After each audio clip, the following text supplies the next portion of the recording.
classes. I am Nouri Sabha and I make videos about physics of class 11th and 12th. And if you want to learn physics in an interesting way, so please subscribe my channel, press the bell icon and watch the video till the end. Now let's start our lecture number 4, which is from chapter number 2, electrostatic potential and capacitance. And today's topic is electric potential at any point of a dipole. Okay, in the previous lecture video we have completed the two topics. First one is the electric potential at the axial line of a dipole, and that one is V is equals to 1 upon 4 pi epsilon naught into P upon R square, and second one is the electric potential at equatorial line of a dipole, and that one is V equals to 0. ठीक है, and today we will discuss about the electric potential at any point of a dipole. So इस derivation को करने के लिए सबसे पहले हमें क्या करना पड़ेगा? सबसे पहले हमें एक डाइपोल कंसीडर करना पड़ेगा. तो मैंने यहाँ पर देखो एक डाइपोल कंसीडर किया है having a system of minus q and plus q charge and the distance between them is 2a. Okay, मैंने इस डाइपोल का जो रेफरेंस पॉइंट है O, उस रेफरेंस पॉइंट से r डिस्टेंस पर एक पॉइंट P कंसीडर किया है, जिस पॉइंट पर मुझे इलेक्ट्रिक पोटेंशियल को फाइंड आउट करना है ड्यू टू अ डाइपोल. मैंने मान लिया कि ये वाला जो पॉइंट P है वो इस डाइपोल के रेफरेंस पॉइंट से थीटा एंगल फॉर्म कर रहा है. क्लियर? और क्या क्या माना मैंने यहाँ पे ये माना कि ये वाला जो पॉइंट P है ये माइनस क्यू चार्ज से R1 डिस्टेंस पर सिचुएटेड है और प्लस क्यू चार्ज से R2 डिस्टेंस पर सिचुएटेड है. अब मेरा टास्क क्या है? मैं चाह रही हूँ कि इस डाइपोल की वजह से मैं इस पॉइंट P पर इलेक्ट्रिक पोटेंशियल को फाइंड आउट कर लूँ. क्लियर? तो सबसे पहले हम लोग क्या करेंगे? वही करेंगे जो हम लोगों ने पहले वीडियोस में किया था. Okay, firstly we have to find out the electric dipole moment. तो what will be the electric dipole moment? आपको ये तो पता ही है कि जो डायरेक्शन इलेक्ट्रिक डाइपोल मोमेंट की वो माइनस क्यू से प्लस क्यू की तरफ होती है. And the value of the electric dipole moment is P vector is equal to Q into 2A vector. जब आप इतना काम कर लेंगे then you have to find out the electric potential at point P due to a dipole. तो अब इसके लिए क्या करना होगा? आपने कंसीडर किया कि पॉइंट P पर जो इलेक्ट्रिक पोटेंशियल है वो V है, माइनस क्यू की वजह से वो V1 है और प्लस क्यू की वजह से वो कितना है? V2 है. क्लियर? अब आपने क्या करा? अब आप यहाँ पर इलेक्ट्रिक पोटेंशियल की वैल्यूज को सब्स्टिट्यूट करेंगे. तो ज़रा देख लीजिए, this is the electric potential at point P due to the minus q charge. So what will be this one? This is 1 upon 4 pi epsilon naught into q upon r. Okay, और यहाँ पे क्या है? Minus का charge है. फिर plus V2 कितने हो जाएगा? Electric potential at point P due two plus Q charge. तो प्लस क्यू चार्ज की वजह से कितना आएगा? This is 1 upon 4 pi epsilon not and this is Q upon R2. Clear? थोड़ा सा इसको सिंप्लीफाई कर दीजिए.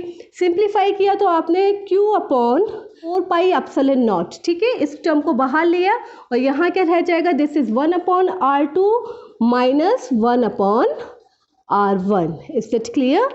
इस इक्वेशन को आपने इक्वेशन नंबर 2 कंसीडर कर लिया. अब क्या हुआ? क्या आपकी कहानी यहीं पे खत्म हो गई? नहीं, अब ये कहानी स्टार्ट हुई है. अब आपका टास्क क्या है कि अब आपको R1 और R2 की वैल्यूज को फाइंड आउट करना है. क्लियर?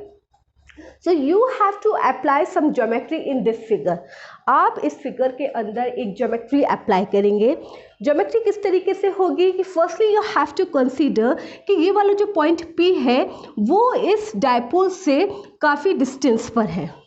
तो ऐसी सिचुएशन में क्या हो जाएगा कि जो डाइपोल की जो डिस्टेंस होगी वो इस डिस्टेंस के रेस्पेक्ट में काफ़ी छोटी होगी. क्लियर? तो ऐसी सिचुएशन में ये वाला जो एंगल फॉर्म होगा, this angle is very very very small, बहुत छोटा एंगल फॉर्म होगा.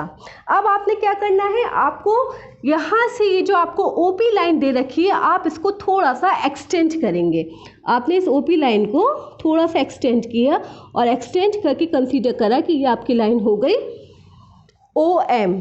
अब नेक्स्ट टास्क क्या है कि you have to draw a perpendicular AM on OM। आप इस लाइन पर परपेंडिकुलर ड्रॉ करेंगे। तो लीजिए मैंने इस लाइन से इस पर ये परपेंडिकुलर ड्रॉ किया। Is it clear? अब इस फिगर में देख लीजिए, if this angle is theta तो this angle will also be a theta angle. Clear? अब ज्योमेट्री क्या कहती है? ज्योमेट्री ये कहती है कि if this angle is very very very small, ये वाला एंगल अगर बहुत ज्यादा छोटा है, तो अगर आप छोटी लाइन से बड़ी लाइन पर परपेंडिकुलर ड्रॉ कर रहे हैं तो ऐसी सिचुएशन में this line is near by equal to this line. Okay, this is the geometry. आपको बस इसको याद रखना है। क्लियर? अब जरा देख लीजिए, let us consider point P is far away from the dipole,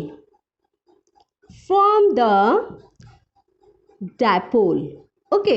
जब आपने ये कंसीडर किया, फिर आपने क्या किया कि एक्सटेंड द लाइन OP। आपने लाइन OP को एक्सटेंड किया, कहाँ तक पहुंचा दिया? OM तक। And then you have to draw a perpendicular AM on OM। Is it clear? अब आप क्या करेंगे? नाउ इन ट्राइंगल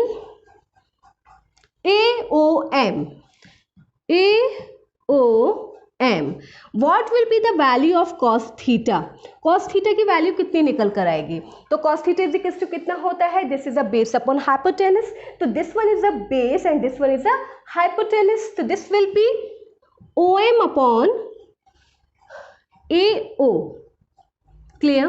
आपका टास्क क्या है कि आप OM को फाइंड आउट करना चाहते हैं कि OM कितना है।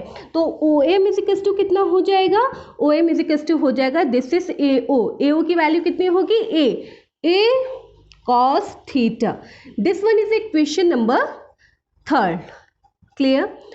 And by applying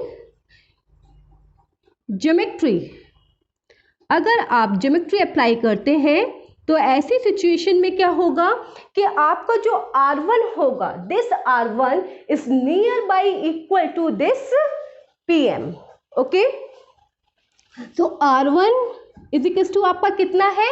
this will be equal to AP and this AP is near by equal to PM। Is it clear? Now you have to find out the value of the R1.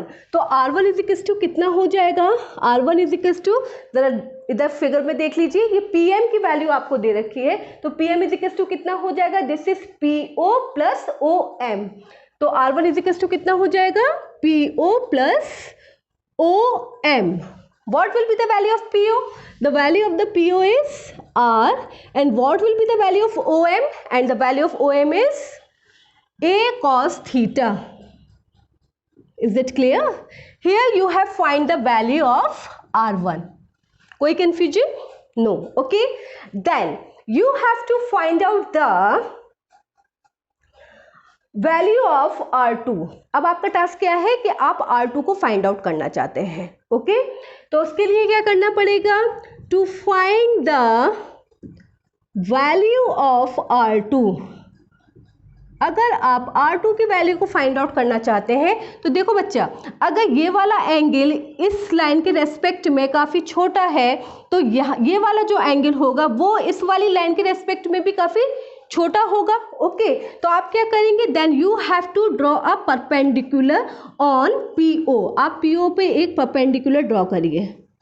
ये एक perpendicular आपने draw किया, this is PN। Is it clear?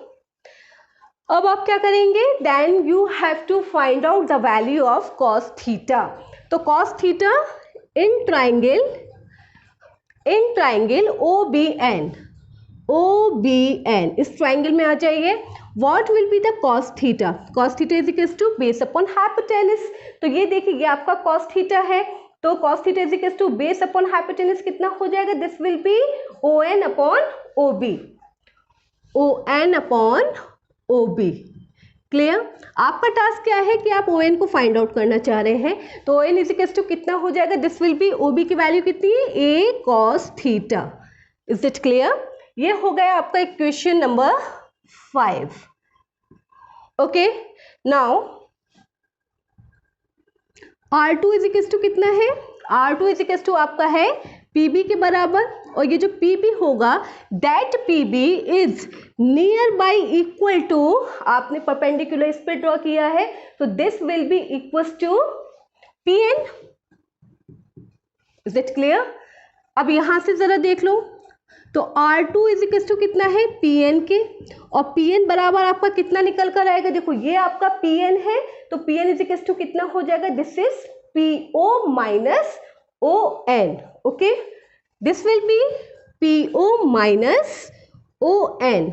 तो PO is equal to कितना है आपका? PO आपका है R, और ON कितना है? This is minus A cos theta.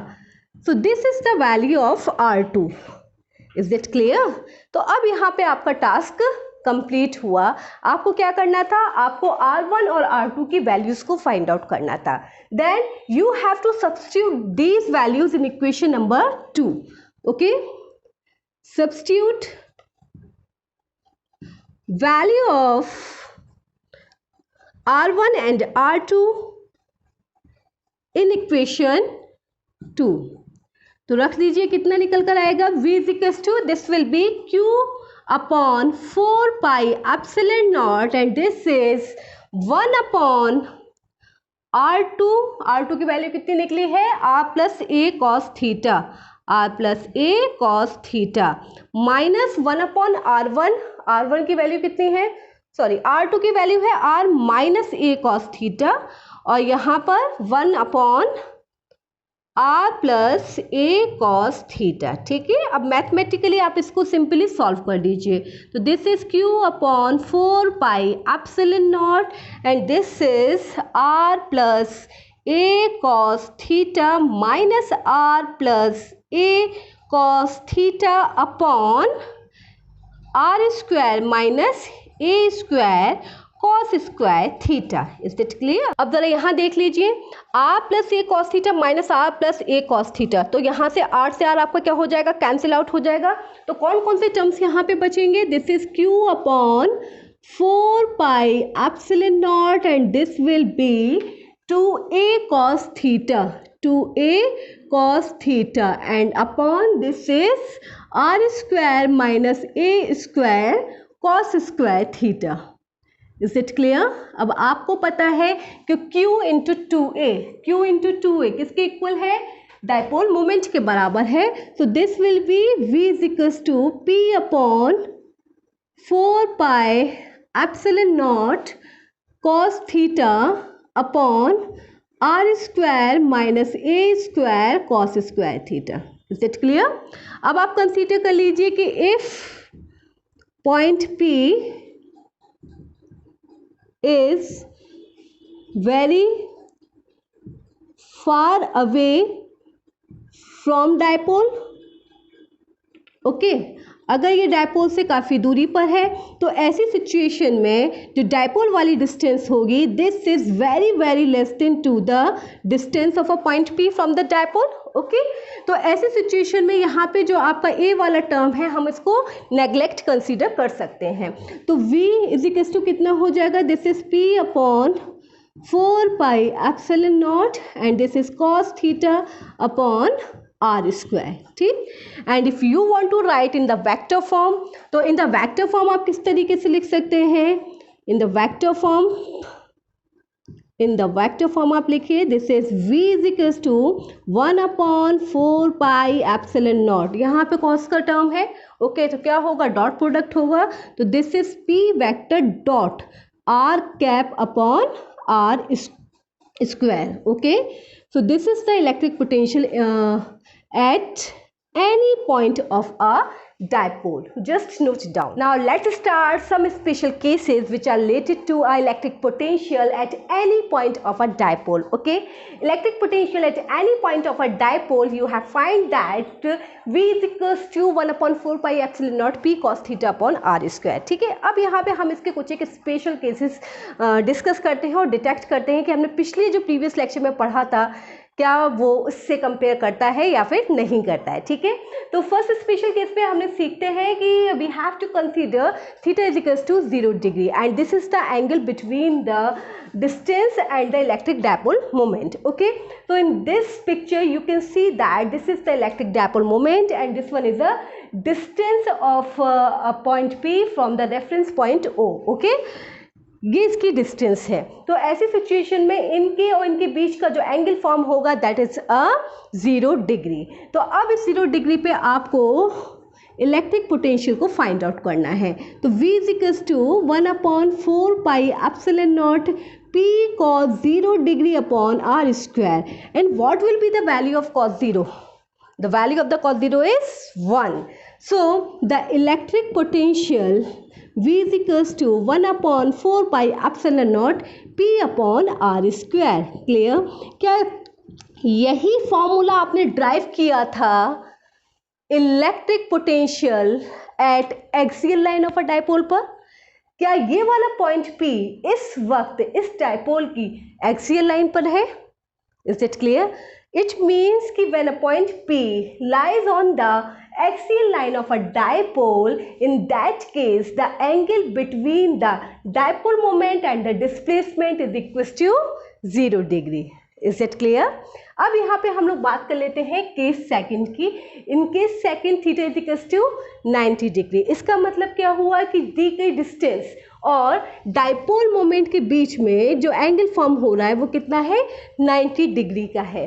तो V इज इक्वल्स टू कितना हो जाएगा, this will B 1/4 pi epsilon naught P cos 90 upon r square and we know that the value of the cos 90 is 0. So V is equals to 0. इसका मतलब क्या हुआ?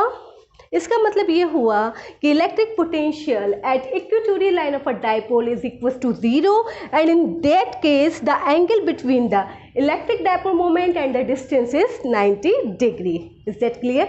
Just note it down and this is all about the today's lecture. Video को ज़्यादा से ज़्यादा like share subscribe करिए और इंटरेस्टिंग क्लासेस के साथ बस इसी तरीके से जुड़े रहिए। Thank you so much.